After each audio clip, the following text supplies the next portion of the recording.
Once again, welcome to Soundwave Live. My name is DJ Juan Coon, and this week we are here with a distinguished gentleman. Oh man, I can go on for days about this brother right here. This brother is my brother. Let me start it off with that. Absolutely. You might know him as Tyrone Dunmore, but the world affectionately knows him as Terrible T. Give it up, y'all, for DJ Terrible T. Giving you some applause, bro. I'm gonna let it run long too, cause check it out, T. You know, if anybody deserves the applause, if anybody deserves the roses, the flowers, it's definitely you, man. I mean, I'm honored to have you here in Soundwave Live Studio. This is an undertaking of magnitude for me, cause I'm just going to let you know up front, just to be totally transparent, T is not only my brother, but he is like one of the pioneer disc jockeys in the state of Connecticut. And got to give him that because he absolutely deserves it each and every day of his life. So T, let the listeners know, who is Terrible T? Well, Terrible T is originally, and I got to go back to the beginning, a basketball player, believe it or not. Okay. All-state, second team, All-FCIAC first team, player of the year. What school? New York, West Hill High School. West Hill and Class Stanford. of 78. Stanford. And also New York Daily News. So I made the New York Daily News All-Star. Okay. And I always like to bring that up because though that's a shorter part of my history with Terrible T, it is what helped put me forward in this thing called music. Okay. Now you originally from Stanford? Right. Stanford, Connecticut. Born and raised in Stanford, Connecticut. Yeah. Okay. And even before I started playing ball, my first love has always been music. I started playing bass at 9 years old. Okay. My parents were doing house parties like many parents back then. They didn't go to the club. They had house parties. My father was a carpenter, bless his soul, Charles Henry Dunmore Jr. Okay. And they would have friends over, and they had the little record player, and they was playing these tunes. And early on, I had a love for music. I just, I was like not the disc jockey, but I played the music for the little parties they were having. And you're the designated DJ for the events. This is way before D, but I was, that's the love for music came about through that. And because the group at that time, as a young man, was the Jackson 5. Okay. Jermaine Jackson was my favorite Jackson out of all Jackson. I know everybody was crazy about Mike, but yeah, I had already started playing earlier as playing trumpet in elementary school. I picked up a trumpet, so I was already doing music. But right. From that, I started playing bass. Okay. Formed a band. Before a DJ. Right. The band was called New Creation. We performed at the world famous Apollo Theater. Okay. Guy Ford actually was one of the gentlemen who was one of our vocalists. Man, hold on. Let me give the guy some applause. Yeah. Guy is like one of my favorite people too. I'm gonna have to get Guy up here too. Absolutely. Yeah. So the name of the group was New Creation. New Creation. Okay. And we went up there with a original song that we wrote called Just Wanna Love You Girl. Okay. We actually had a manager out of Norwalk. We used to call her JJ. She has a daughter. I forget her daughter's name right now, but Joy, that's her name. I think it's Joy Nettles. Joy Nettles, yeah. Yeah, her mother was our manager. Okay. So we went out there and she's good friends too. Yeah, and we did our thing. We came in second. We lost to a dancing group that danced, believe it or not, to Dougie Fresh's The Show. The Show, oh, wow. But they were from Harlem. Harlem love, right? We felt like, we got robbed. But we did very well. We had, so that's where I was a bass player for that. And another gentleman I have to mention in this, because I have to mention these guys, because Terrible T just didn't come about out of nowhere. Right. There's a foundation. Right. Robbie Jenkins was our original guitar player. Oh, wow. Hold on. Let me give Robbie Jenkins. Is another good friend to the show. Robbie Jenkins is actually a good friend of mine. We've worked in the studio together as well too. So yes, man. So you have a deep foundation in music. Right. As a musician first. and then eventually you found your way into DJing. Now let's talk about your DJing for a second.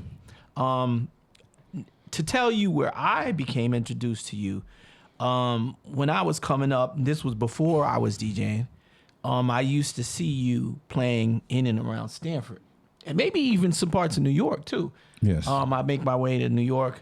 I think the first time I ever heard you play was at the Yearwood Center, and I'll never forget, the feeling of being at the Yearwood Center. I'll never forget the early essence of the vibe of the party back then. You remember how the parties used to be, man? Those parties packed full of people dancing, having a good time, vibing off the music. The music was just a mix of different things. Right, different music. It wasn't called hip hop back then. It wasn't really hip hop. You guys were playing disco. You were playing some funk. We were just jamming. R&B, even some rock, even some Euro stuff. And we get back to the Kraftwerks and the Trans Europe Expresses. There you go. And the stuff that you really can't really indoctrinate into today's parties. You know what I mean? No, not at all. If you do, you kind of on the left there. But that's what I remember of you. So when did you start DJing? What was your start? Initial start, I would have to say, and I say DJing as, and you're talking about hip hop or just DJing period?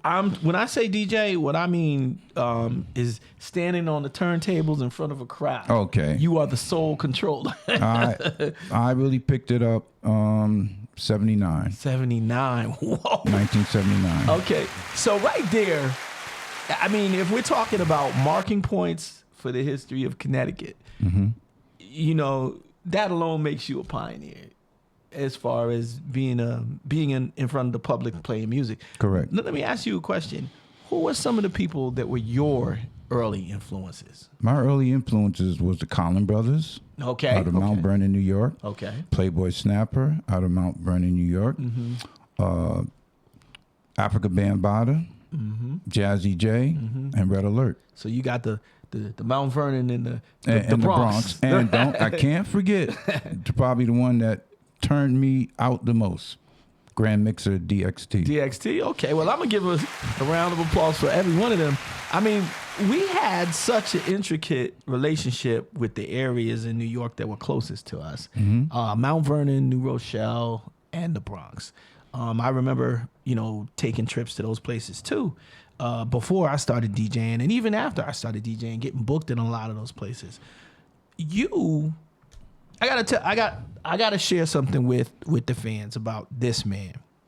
All right, there was once a point when I wanted to stop DJing, and I love to talk about this because, he's I can't say kinda, he is my mentor, and I remember I was really disillusioned with the whole DJ game. I was just tired of some of the games that some of the clubs were playing and some of the games that some promoters, I just was disillusioned with it and tired. And I remember saying to T one time, I have this conversation with T, and I said to him, T, you know what, man, I'm thinking about retiring. And he didn't even crack a smile. It didn't even break a sweat. He just pulled me to the side and he gave me some serious advice that changed my life. This brother told me, he said, maybe he was listening to LeBron James, I don't know, but he said, take your talents elsewhere. He said, let it hit the road, fly, get out, see the country, go to different cities, let other people feel what you got. And at the time I took that to heart, and man, when he said those words to me, my life changed. God, my life changed. And I want to formally thank you for giving me the inspiration, the battery pack to get out there and change my life, because you changed my life. And you getting some applause for that too. So I just have to publicly let the world know that this is the man right here, along with Pizzo Pete, yeah, and along with D, who changed my life with their advice that they gave me. Correct. What was it that you instilled in me at that point? Well, what I saw was you was running around to all these little spots and real recognizes real. And I said, man, what are you doing wasting time in Connecticut? And no knock to our home state, but right. it was like, because I had already been doing the road thing. Right. I've always just been low profile. I don't advertise it much. I don't blow my horn. I just go do it. Do your gigs and go my gigs and come on back. Okay. And this is way before Facebook. This is way before Instagram. Yeah, all this stuff. No, even Terrible T back in those days was going outside of the state and going, like you said, Mount Vernon was one of the places. Port Chester, not too far. But playing in the Bronx, because I had got this relationship that I had formed with Bam, Jazzy J, Red Alert, Quiet's Kept. When they went on their tour, the Soul Sonic Force, Africa Bambaataa had a condo on Liberty Street right across from one of my other longtime friends who also sang in our group. And he's still here today, Tony Payne. For those who might not know who Tony Payne is, lived right basically across the street from his mother's house. Okay. And I was given the responsibility to check on his house and make sure, because at the time I'm still living in Stanford. Right. So you're talking about Planet Rock days. Right. So that's how close we were as far as relationship. Okay. Jay, Red, DXT, because we all came up under the Mighty Zulu Nation. Okay. And then it changed to Universal. And then that also rang a bell, because we say it all the time, Juan. We got this, not just craft, we got this tool called music, this gift. Right. It's the universal language. So why are you staying local with it? And it's no knock to any DJs who feel comfortable just staying local in their places. Right. I recognize your talent to the degree where I knew that you ain't got no business staying around here. Get on out of here. That was my exact words. Get out of here. What are you doing? Man. Hit the road. And and there's a simple formula, and we both know about it. I've given the same formula to a lot of the DJs, but it takes a certain amount of confidence to go places where no one knows you and play. And turn it out. Yes. And rock the party and then get invited back again and again. So I experienced that way back and still experience it to this day. So I was like, just get out of here and you will see what we do in this area is unique compared to any other part of the country. And I know you have experienced it firsthand. Well, I got to tell you, T, in my entire life, no one has ever given me any advice that blunt and straightforward that has changed my life like you have.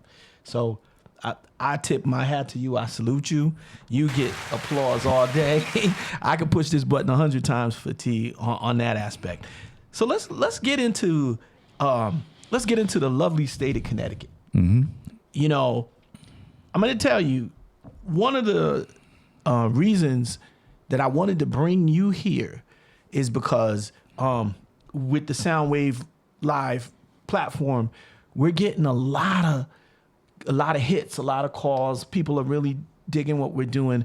And one of the things that I wanted to do was to expose some of our organic, homegrown culture. I mean, the essence of Connecticut is terrible tea. Not just me, though. Not just you, but I'm going to just spotlight you for a second. And, he hates when I do this, but we're going to have to do it. I got to do it. It's my responsibility to do this. And, being the pioneer that you are, setting the framework and the groundwork for the touring DJ, the club DJ, even starting out in the centers back in the day originally. This brother comes from that background of being able to lug the equipment to the place, wire it up, set it up, play on it, break it down, lug it back to another spot, do it all over again. Back in the days when we used to carry crates of records, back in the days when we used to have 1200s with heavy cases and we used to have a team to help us do parties. Now, it wasn't like the current days when you bring a laptop and a controller, you plug and play and you bounce. Nah, back in the days you could hurt muscles, pull muscles doing DJing. Yes, and for all the years that you've been DJing, you have to say that you love what you do to do it this long. Is that true? Oh, no question about it. But when you deal with the four cornerstones of hip hop culture, I'm not talking about just playing hip hop music. There's a big difference. Right. Peace, love, unity, and having fun. And so the DJ in our day, as we were coming up, let me add some more to what you're talking about. We made our own flyers. We scribbled them. We wrote them out. We rented the hall. We sold refreshments. Mind you, we're not old enough to go to the club. Right.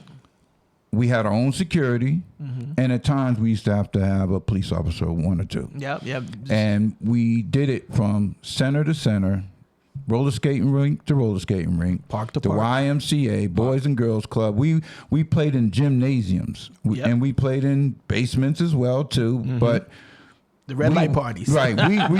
We created our own lane because we were too young, number one, to go to a club. You got to be 21. Right. And I was only 19. At the time, Actually, I was 18 going on 19. We weren't really interested in the club scene. No. And they weren't interested in what we were doing. Absolutely not. They weren't mixing up the genres of music like we were. No. What we were doing in these hip-hop parties, as they became later known as, or these parties, was... And I give you an example of one of my, this is let me say it like this, a secret. Why was Terrible T able to go to these big centers and these places were not cheap. Right. And then be able to do parties on a consistent basis. What's unknown to the public, general public, is half the money we made off those parties, we gave it back to the community centers for their youth programs. So this is why I was able to go to the George Washington Carver under blessed soul, Mr. Richard Fuller. Yep. And you would notice he would have people at the door, his people. Most of the time I didn't even have none of my people because we trusted each other. Right. We counted the money at the end of the night. This is for your crew, Terrible T. This goes back to the Carver Center. So I'm tell you a secret. I'm gonna tell you one of my secrets. Okay. Do you know who was one of the DJs at one of those parties at the Carver? Juan Coon. Okay. My very first party was at the George Washington Carver Center. Okay. So my very first party, very first party I ever publicly touched a set of 1200s was at one of those parties. So that was where I started out. And that's where the cultural part comes in. It's not just about music. Now, mind you, we're in the early 80s. We got hit with the crack epidemic. Right. It was... Our communities was rough. We went to Rudner Court, Eli Whitney School. We went to all the schools, wherever they let us in. And it was a way of bringing entertainment to our hoods, at the same time help finance programs in our hoods without them. And this is why the DJ became so popular back then, because we literally was leaders in our community, because we brought the community together. Well, I grew up in Carlton Court. And then Rudner Court. There you go. And then Adamson Avenue. So that's my foundation right there. So those centers. Right. And then and big shout to Meadows Garden too. Meadows Gardens. And we're talking Norwalk, Connecticut. Right. Just in case y'all don't know. That's the foundation of how I evolved musically. So let me ask you this question. And we can tie that in what we're speaking about into now. You are just as busy now as you've ever been. Correct. And you continuously stay booked, stay traveling, moving around. What do you attribute that longevity to?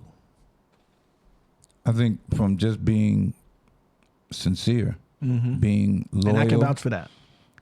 Being honest, being consistent, loving what you do, and people still loving you for what you do. Okay. And that's why they still call you. And Recent times I went to Berlin, Connecticut.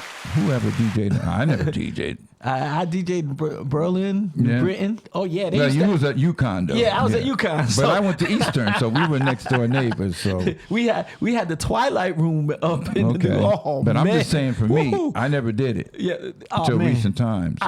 Some of my best parties ever in Connecticut were in that area. Okay. Oh man, what a beautiful thing. Right. So doing what you do, loving what you do. If you had to say to somebody out there right now that was interested in becoming a DJ, what would your words of advice be to that person?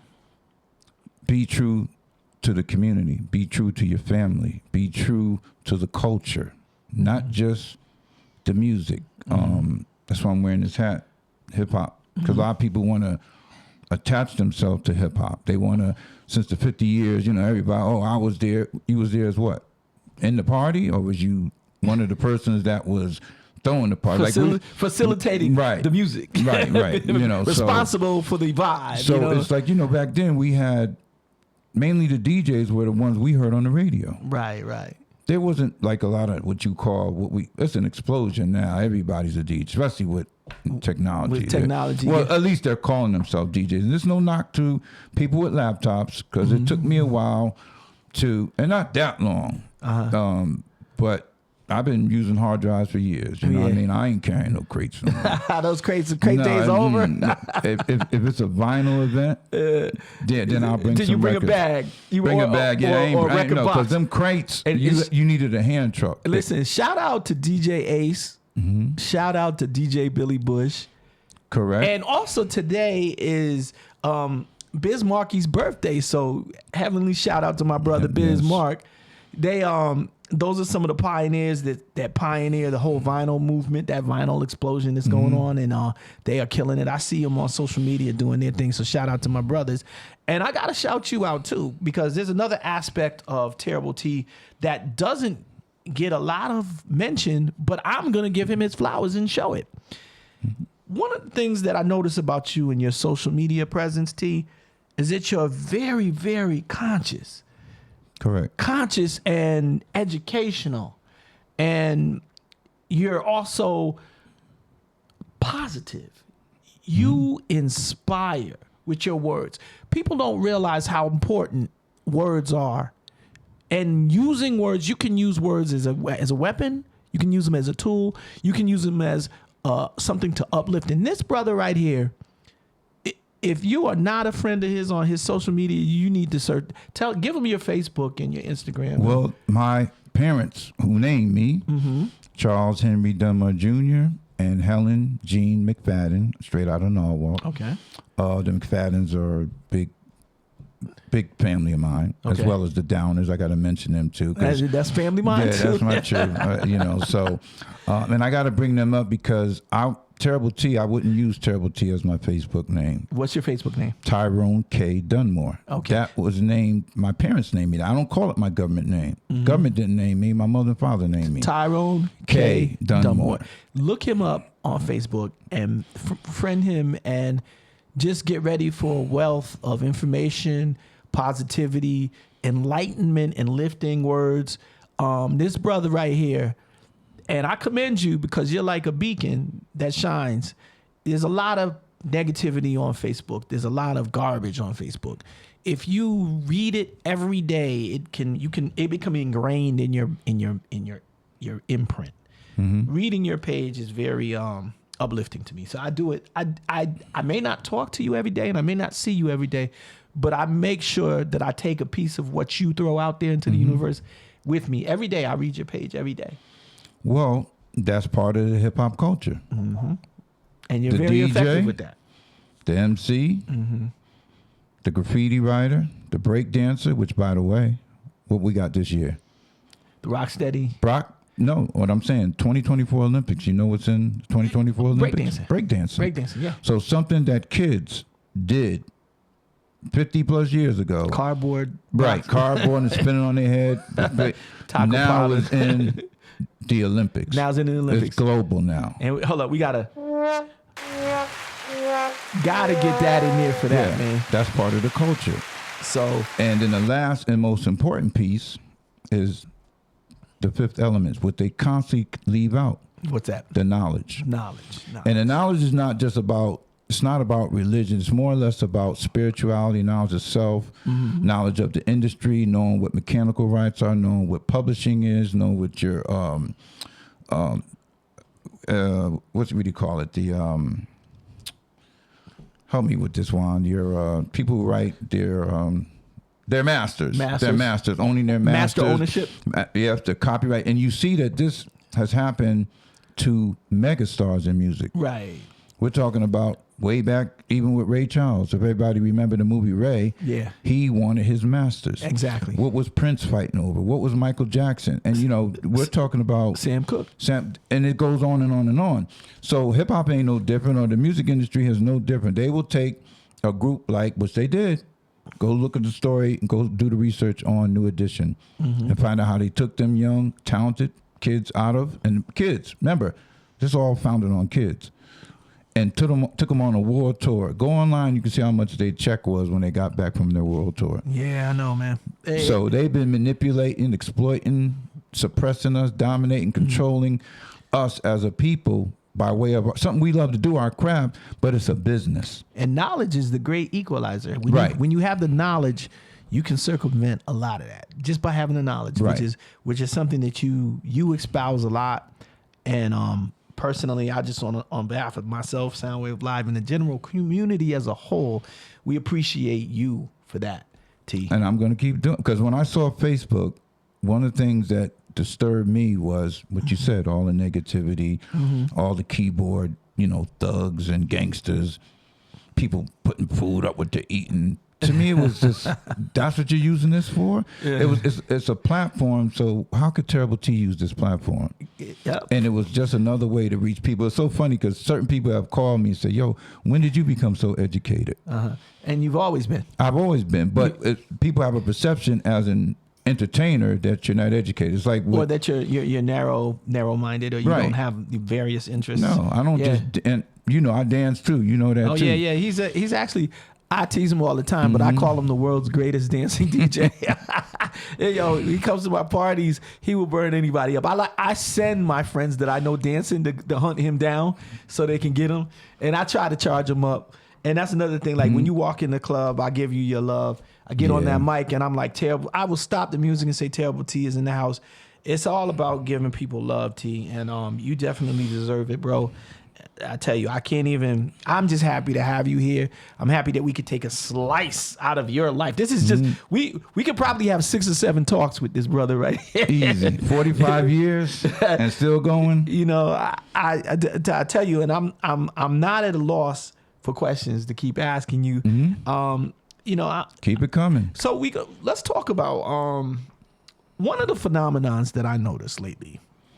And you and I have had some discussion about this, are these lists that pop up. Every day you'll see a different list with a different person saying, oh, this is my favorite DJ, or these are the best DJs. Right. Not the favorite DJ, but the best DJ. A lot of people get really disturbed by not being on those lists. And I just want to throw this out there just to give people just like an understanding of what happens. Everybody is entitled to their opinion. And a lot of the times, these lists are founded in someone's opinion. Like who you think is the best, or who I think is the best. I tend to not put lists out there because I don't like to marginalize the culture. Absolutely not. And a lot of people don't really understand that when you do that, you marginalize the culture. I'll give you an example of something that I came across that I found interesting. All right. I recently was in a club, and this was about maybe 3 weeks ago. I was in a conversation with a young lady. She was about maybe 25. We were talking about the best singers ever. And this young lady said to me that Jhené Aiko, in her opinion, was the greatest singer. And I found that so fascinating. I said, the greatest singer out of everyone that's ever sang? And she said, yes. And I said, well, what about Whitney Houston? What about Aretha Franklin? What about Gladys Knight? What about Mariah Carey? she didn't really know any of their music. Of course you don't. And that's when I understood the whole phenomena of these lists. Mm-hmm. A lot of people have a context that only they know, and they draw from that context. Correct. So technically, that list is their best in their mind because that's what they know. That's all they know. And that being the case, I tell people, don't get all worked up over these lists. No, not at all. Because, man, you got a whole group of DJs angry because they wasn't on this list, that list. And I was like, man, you know, a lot of it, too, is people's perceptions, their ability to use social media to strike up mess. Discord, diversions. Correct. And they use it very, very, very well. What are your thoughts on that whole subject? Well, Facebook isn't real life. You know, it's a good marketing tool, I would say, for people who, and if that's how you want to market yourself, by I'm here, I'm there. I've never been one to do that. It's about the people saying, and everybody has in their era has their who they think is the best. Right. I remember hearing an interview with Marvin Gaye. I was like, what's the best and what's the top? Right. To me, it doesn't exist. It really doesn't exist. It only exists in people's minds. Yeah. I think as an individual artist or individual DJ or writer or poet, whatever, all we can strive to do is try to be the best we can be. Exactly. But trying to be, you're saying you're the best, that's very egotistical. I mean, because, you know, this is not, even in sports, though, you could say the same thing. We had that conversation a little earlier. Right. It's different eras of what people consider what's the best. Right. You know, and I don't get caught up in diversionary tactics, something that's going to have Michael against Prince or Whitney against Aretha Franklin. And it's like or Michael versus LeBron. Michael Jordan. And all that's nonsense. Yeah. Why we can't just acknowledge greatness in our people and enjoy it and appreciate it. Right, we got it. Yeah, but you know, my friend Gene from Soundwave Live, Gene Groove Allen, he calls it the algorithm, and he says the algorithm likes to pit certain people against each other. We don't have to join that party. Yep, you have a conscious choice. I call it a circus. It's not even a party. Yep, you have a choice. You can either choose not to engage, but for some reason it amazingly engages people. And right, because people want to compete against each other instead of cooperate. That's argue. Yeah. So that's one of the things that I wanted to talk to you about was your perception on these lists that go out there. Is there anything that you want to say to the Soundwave Live listeners? Well, for one, I'm honored to be here and to be asked these questions because words do count. Absolutely. What you say counts. It means something. And I'm very mindful of that. So anytime when I do, whether I post, or I do a lot of speaking engagements too. Yes. So, you know, I was asked a question even recently, if I never touch the turntables again, would Terrible T still be relevant? Absolutely. Because education doesn't stop. It's from the womb to the tomb, cradle to the grave. Wow. And as long as I have sound mind, body, strength. I do a lot of research, a lot of studying. I know how to stay away from the fires. I don't feed fires. I either put them out or watch them burn out. Right. I don't get involved in that because that's another form of division. And a lot of people want to say they're this, they're that. One thing you can say about I ain't stupid. Put it like exactly. that. You can call whatever. If that's what you need, knock yourself out. You know, I'm the best. I'm the GOAT. I'm the whatever. It is what it is. It is what it is. I mean, I'd rather let people talk about me than me ever talk about me. And when you do that, I do, I'm like, come on, Juan, stop. But you do it. You stop the music. Here goes my idol. Here goes my mentor. Y'all don't, I'm like, Juan, because I'd never look for to shine. I don't look, when you say a beacon, I'd rather be one of the stars that lightens our community. And I know as DJs, we serve a very important role in that. Right. We make people feel good. We're the feel good, like as White Flash would say, Mr. Feel Good music. And right. and he's another gentleman I can't dismiss and not speak about. White Flash, White shout to White Flash. Right. We're gonna get White Flash up here too. Yes, you got to get up here here and speak to Flash. You know, T. I have to do what it is that I do with you. The primary reason that you are here today, in my opinion, is acknowledgement. And what you've done and what you bring to the culture has to be acknowledged. And if I have anything to do with it, I'm gonna let the world know what your legacy is, what it continues to be, and what it will be. If I have any stake in that, I'm gonna be there for you, my brother. Well, I've always been there for us, you know. And, absolutely. And only how I don't be bothered if people get too out there in their own grandizement, as they call grandizement. I turn away from that because it's about us uplifting each other. It's about us helping each other. It's about another DJ giving another DJ information and knowledge and insight on to better him. I don't worry about Juan Coon being a competitor against me. I got my own lane. I got my own brand. We have different brands, and I applaud all the DJs, all the entertainers, singers, whatever that are out there. I want them to be successful. Absolutely. At all costs. Now, we might not see eye to eye on a bunch of stuff, but that doesn't mean I still don't want the best for you. And that's definitely something that makes you a pioneer. Well, I think what makes me more of a pioneer is the fact how long I've been doing. I had to embrace that. And I would say, to God be the glory, because when I was 18, 19, when I started this, I'm about 3.5 months away from 64. And I just did the Heavy D tribute in Mount Vernon. Right. This Saturday, I'll be in New Rochelle. Okay. That's going to be with Brand Nubian, Jeff Red, Rel, the flyers on there. Like I said, me and Kev Rockwell. I have been chosen years ago, a couple years back. Curtis Blow called me to be part of Hip Hop Alliance and selected me to be the ambassador for hip hop. Again, I'm not talking about DJing in clubs and doing parties. Hip hop is a culture, right? And teaching is a big part of it. Exactly.